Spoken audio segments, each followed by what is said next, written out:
Nós estamos falando de uma região que é o Pontal do Paranapanema, estamos falando, portanto, de terras devolutas, correto, secretário? Só para confirmar. Estamos falando de uma região de terras devolutas, Pontal do Paranapanema, terras públicas, correto? Não, nem sempre. Algumas públicas, outras não. Eu queria ler, então, uma história aqui. E ela é completamente fora de ter a nossa visão, porque é do jornal Estado de São Paulo, um jornal reconhecido por defender a propriedade privada, aliás, a tradição, enfim. O Estadão, esse Estado de São Paulo, denunciou em pelo menos 102 reportagens e artigos da década de 50 a conivência dos poderes executivo e legislativo com os desmatamentos e invasões da área que compreende 32 municípios do Estado na região do Pontal. A pesquisa foi feita no acervo do próprio Estadão. Em reportagem de 28 de junho de 55 não existia MST, nem FNL, só para a gente registrar. O Estadão pontuou a transformação de áreas verdes, áreas públicas, em campos de pastagem, a falta de espaço para que árvores se desenvolvessem, além dos efeitos na flora e na floresta. Não são ouvidos pios, não são percebidos voos, escrevia o jornal em editorial.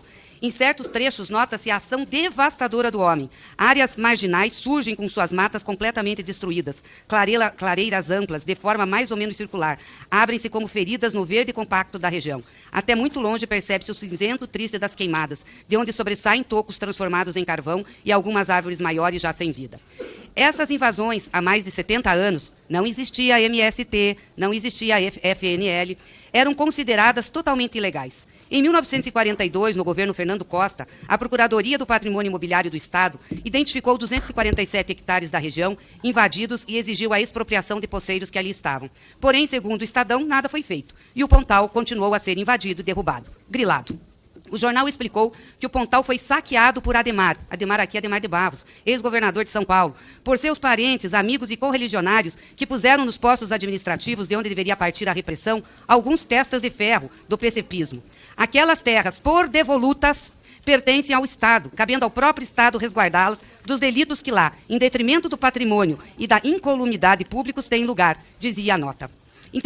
Somente em agosto de 1955, o jornal publicou 5 artigos que relatavam os problemas sofridos nas reservas florestais da Alta Sorocabana.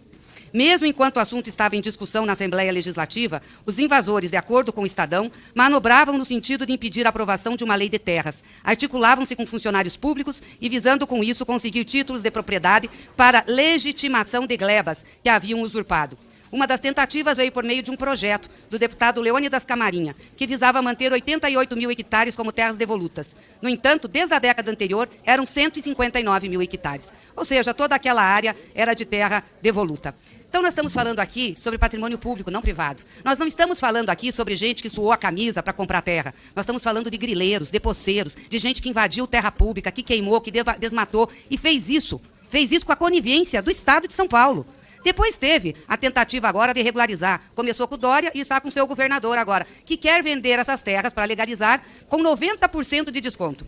Ou seja, as terras griladas vão ser vendidas para outros, que também são grileiros. Então, esse local, o vale que nós estamos falando, é uma disputa, um litígio entre o movimento daqueles que querem a reforma agrária e dos poceiros. Então, temos que parar de mentir aqui que são propriedades privadas, que é o sacrossanto da propriedade privada. Não é. Essas terras são públicas, caberia ao Estado ter preservado. E se quisesse realmente transformá-las em propriedade, deveria ter aprovado uma lei e dito isso. E ter democratizado o acesso. Porque do jeito que deixaram fazer, o que tivemos lá foram posses de grandes fazendas de 500, 600, 700 hectares, de gente rica. Gente rica pode invadir, gente rica pode queimar, é isso? Gente rica pode ir lá e pegar a terra. Os pobres não podem, esses são bandidos. Esses não têm direito a um pedaço de terra.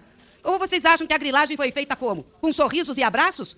Não foi feita com sorrisos e abraços, não. Muita grilhagem nesse país foi feita com morte, com revólver, com pistola. E não era de pobre, não. Volto a dizer, o que eu li aqui é da década de 50, da década de 40. Não tinha MST, não tinha FNL. Então quem foram os bandidos? Os grandes proprietários que se estabeleceram lá e que agora dizem que são donos de terra? Vamos parar com isso, com essa lenga-lenga.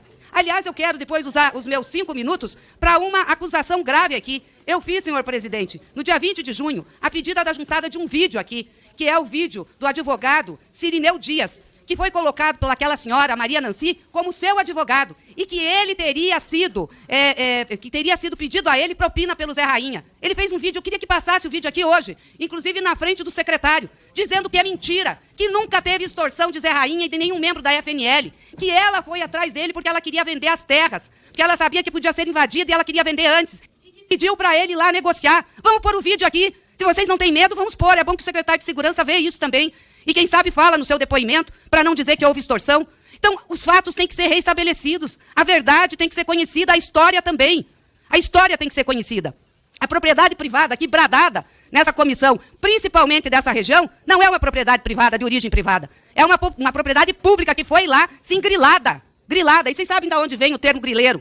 Faziam escrituras falsas, colocavam na gaveta com grilo para ficar amarela. E aí mostravam para todo mundo. Vendiam, ganhavam dinheiro. Foi assim que foi feito. Então vamos parar com isso, gente. Eu gostaria muito, presidente, que o vídeo fosse colocado. Muito. Eu remeti à CPI, eu queria que o advogado fosse ouvido para que a gente pudesse restabelecer o mínimo da verdade nessa comissão.